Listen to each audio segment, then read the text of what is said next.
Salut, c'est Hugo, j'espère que vous allez bien. Petite fin de semaine tranquillement, installez-vous. On est parti pour un nouveau résumé de l'actualité du jour en moins de 10 minutes. Et donc je leur dis pour ceux qui n'ont pas suivi cette semaine, je suis encore dans le sud avec des amis pour changer un peu de cadre de travail. Mais je suis de retour au bureau et au studio lundi. Donc vous verrez à nouveau ma tête dans les vidéos à partir de ce lundi. Je sais pas, ça doit vous rendre triste ou content, mais en tout cas c'est comme ça.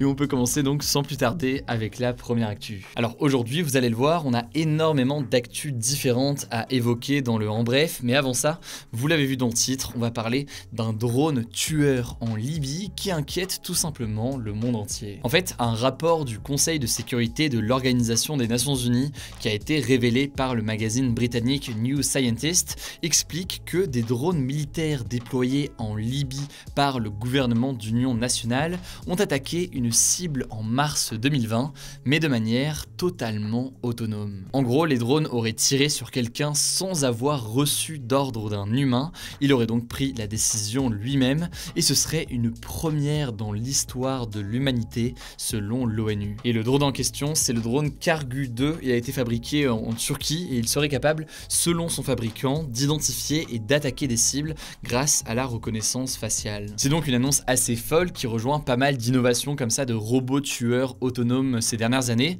Mais après, tout ça est à prendre quand même pas mal avec des pincettes. En gros, le rapport de l'ONU indique seulement que ces drones, qui sont donc capables de voler et de tuer sans intervention humaine, ont effectivement été déployés en Libye pour traquer des soldats d'un général opposé au gouvernement, mais en l'occurrence, rien n'indique de façon sûre que ces drones sont vraiment passés à l'acte et ont ciblé quelqu'un. Alors maintenant, est-ce que ces drones tueurs autonomes, c'est une bonne nouvelle? On a certains experts qui estiment qu'il vaut mieux utiliser des drones autonomes à la place des soldats humains car ils peuvent traiter plus d'informations en même temps et donc prendre des décisions plus rapidement et plus fiables, mais d'autres personnes à l'inverse jugent que de telles armes sont très dangereuses. En effet, d'abord il y a certaines ONG comme Human Rights Watch ou encore Amnesty qui jugent que de telles armes seraient contraires à la dignité humaine et aux droits de l'homme et pourraient attaquer en fait des hommes sans compassion et sans jugement éthique. Il y a aussi le caractère autonome du drone qui entraîne logiquement une perte de contrôle de l'humain sur le recours à la force en temps de guerre et donc c'est mine de rien quelque chose de nouveau et d'assez important. Et par ailleurs, ça pose aussi des questions. Par exemple, que se passerait-il si un drone tueur autonome tue quelqu'un? Qui est responsable aussi en cas d'erreur? Bref, tout ça, il y a vraiment des questions qui sont majeures et d'ailleurs, la réglementation et les lois là-dessus sont quasi inexistantes, donc il y a un vrai besoin d'encadrer les choses. Bref, vous l'avez compris, il y a beaucoup de questions, pas forcément beaucoup de réponses. En tout cas, c'est un sujet qui me semble assez intéressant et donc on verra ce qu'il en est prochainement. Alors on passe tout de suite aux actualités en bref et d'ailleurs aujourd'hui vous l'aurez compris, donc il y en a plein, il y en a vraiment beaucoup et d'ailleurs on teste le fait comme ça d'avoir beaucoup d'actu en bref plutôt que deux actus normalement. N'hésitez pas à me dire dans les commentaires si jamais c'est quelque chose que vous appréciez. D'abord, première actu en France, on a des nouvelles informations sur la panne du réseau Orange de mercredi soir qui a mis en panne pendant près de 8 heures les numéros des services de secours en France, donc le 15, le 17, le 18, le 112, etc. Le Premier ministre Jean Castex a assuré ce vendredi que les numéros d'urgence étaient de nouveau accessibles, mais en l'occurrence il a aussi donné un bilan des potentielles victimes de cette panne. Au moins 4 personnes, dont un enfant de 2 ans, sont décédées car leurs proches n'ont pas réussi à joindre les secours en raison de cette panne de réseau. Orange, qui a présenté ses excuses hier, a annoncé vouloir lancer une enquête interne approfondie pour déterminer les origines de cette panne de réseau qui a mis donc hors service tous ces numéros d'urgence. On verra donc ce qu'il en est dans les prochains jours. La deuxième actu, bon vous l'avez déjà capté si vous avez eu du mal à dormir cette nuit, donc c'est pas forcément l'info la plus intéressante, mais quand même on la mentionne. Il y a des violents orages qui ont frappé la région parisienne dans la nuit de jeudi à vendredi et jusqu'à tôt vendredi matin. La tour Eiffel, c'était assez impressionnant en termes d'image, a été frappée plusieurs fois par la foudre et des pluies impressionnantes se sont abattues, causant des inondations dans les rues à Paris ou encore dans les communes à côté comme à Thieux. La troisième actu de En Bref, ça se passe à partir du 9 juin, donc mercredi prochain. Les voyageurs européens qui sont vaccinés pourront entrer en France sans faire de test PCR. Et de la même façon, certains voyageurs d'autres pays comme l'Australie, le Japon ou encore Israël vont pouvoir venir en France soit avec un test PCR, soit avec une preuve qu'ils ont été vaccinés. Quant à vous, si jamais vous habitez en France, si jamais vous souhaitez voyager en Europe, eh bien ça dépend pas mal des pays. A priori, la plupart devraient fonctionner comme en France, donc vous pourrez voyager sans faire de test si jamais vous avez été vacciné, mais d'autres peuvent aussi exiger d'autres choses. Bref, du coup là-dessus, il y a plein de cas particuliers particulier, donc je vous invite à vous renseigner vous-même selon vos destinations de vacances. Quatrième actu de ce En Bref, ça se passe cette fois-ci en Asie. La police de Hong Kong a arrêté ce vendredi Cha Wang-tung, une figure du mouvement pro-démocratie. C'est donc le mouvement pro-démocratie qui s'oppose à la Chine, qui souhaite vraiment reprendre la main sur Hong Kong ces derniers jours. En fait, elle a organisé une veillée en hommage aux victimes de la répression du mouvement social et étudiant de Tiananmen, le mouvement donc du 4 juin 1989 à Pékin en Chine. Et cet hommage, eh bien, les autorités hongkongaises l'avaient interdit. Résultat donc, ce vendredi, plus de 3000 policiers ont patrouillé pour empêcher les gens de se rassembler. Ils en ont donc profité pour arrêter Cha Wang-tung.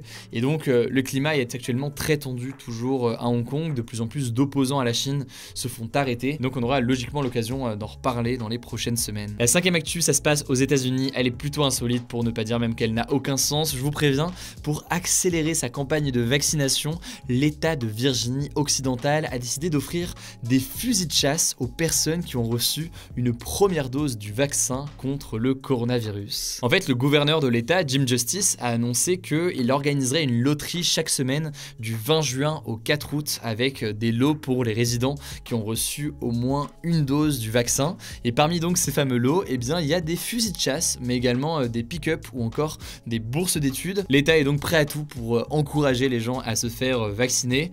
En tout cas, le président américain Joe Biden veut atteindre le seuil de 70% des adultes ayant reçu au moins une première dose aux États-Unis d'ici le 4 juillet. Pour autre info, la barre des 50% d'adultes qui ont reçu au moins une dose aux États-Unis a été franchie le 25 mai. La France a également atteint ce seuil le 2 juin. On verra donc si les États-Unis atteignent leur objectif dans les prochaines semaines. La sixième actu de ce En Bref, pour changer, c'est quand même une petite actu sport. Voilà, on teste des petites nouveautés. En l'occurrence, eh bien écoutez, il n'y a plus aucun Français au tournoi de tennis de Roland Garros. La dernière Française, Kristina Mladenovic, et le dernier Français, Richard Gasquet, ont été éliminés hier en fin de journée. C'est donc la première fois depuis la création de Roland Garros qu'aucun Français n'est qualifié pour les 16e de finale comme ça en hommes et femmes simples. En tout cas, écoutez, de mon côté, ça fait quelques mois que j'ai repris le tennis. Parfois, j'arrive par miracle à ne pas faire de double faute. Voilà, du coup, moi, clairement, je pense que j'ai un truc à tenter pour l'année prochaine. Enfin, pour terminer, la dernière actu, c'est plus une annonce que je voulais vous faire. Ce week-end, il y a une nouvelle vidéo sur l'autre chaîne Hugo Décrypte, la chaîne principale Hugo Décrypte, la 3e vidéo sur cette nouvelle chaîne. Et c'est quoi? Eh bien, c'est une explication du conflit israélo-palestinien. Rien que ça, on a essayé vraiment de revenir aux bases pour faire en sorte que ce soit accessible et compréhensible au maximum pour tout le monde. Du coup, ça sort dimanche sur l'autre chaîne Hugo Décrypte. N'hésitez pas à vous abonner, évidemment. Si vous ne connaissez pas cette nouvelle chaîne Hugo Décrypte, je vous mets le lien directement en description, en fiche, etc. etc. Du coup, n'hésitez pas, rendez-vous sur cette nouvelle chaîne YouTube pour ne pas louper cette vidéo. Alors, où est-ce que je me trouve aujourd'hui? Eh bien, écoutez, j'étais à Vienne, qui est donc la capitale de l'Autriche. J'ai une petite anecdote qui n'est peut-être pas la meilleure, mais qui est quand même pas mal. Le croissant a été inventé à Vienne en 1683. En fait, à cette époque, Vienne était assiégée par les Turcs de l'Empire ottoman et une nuit, selon la légende, eh bien, un boulanger aurait entendu des bruits et donné l'alerte. Ça aurait donc permis aux troupes autrichiennes de vaincre les Turcs de l'Empire ottoman. Et du coup, bah voilà, pour célébrer la victoire, le boulanger aurait inventé à ce moment-là une pâtisserie en forme de lune. C'est donc l'emblème sur les drapeaux de l'Empire ottoman. Donc voilà, écoutez, petite anecdote du jour, je vous laisse en faire ce que vous voulez. Alors, il n'y a pas de débat hier, ni avant-hier, ni avant-avant-hier, mais écoutez, il y a un débat aujourd'hui, ça fait plaisir. Faut-il interdire les drones tueurs autonomes? Vous le savez, pour participer au débat chaque jour et voter, ça se passe directement dans l'onglet communauté. Et puis profitez-en, si vous êtes nouveau sur la chaîne, pour vous abonner évidemment et ne pas louper les vidéos suivantes. Écoutez, je crois que j'ai tout dit, c'est tout pour ce nouveau résumé de l'actualité en moins de 10 minutes. Pas de nouvelles vidéos sur cette chaîne ce week-end, ça se passe donc soit sur Instagram pour les débriefs d'actualité pour ceux qui ne sont pas encore abonnés, soit directement du coup sur l'autre chaîne Hugo Décrypte où on poste une nouvelle vidéo ce week-end. Il y a aussi d'autres vidéos qui sont postées que vous pouvez découvrir. Je crois que j'ai tout dit, prenez soin de vous, prenez soin de vos proches et puis on se dit du coup à lundi pour le retour de ce format en face caméra.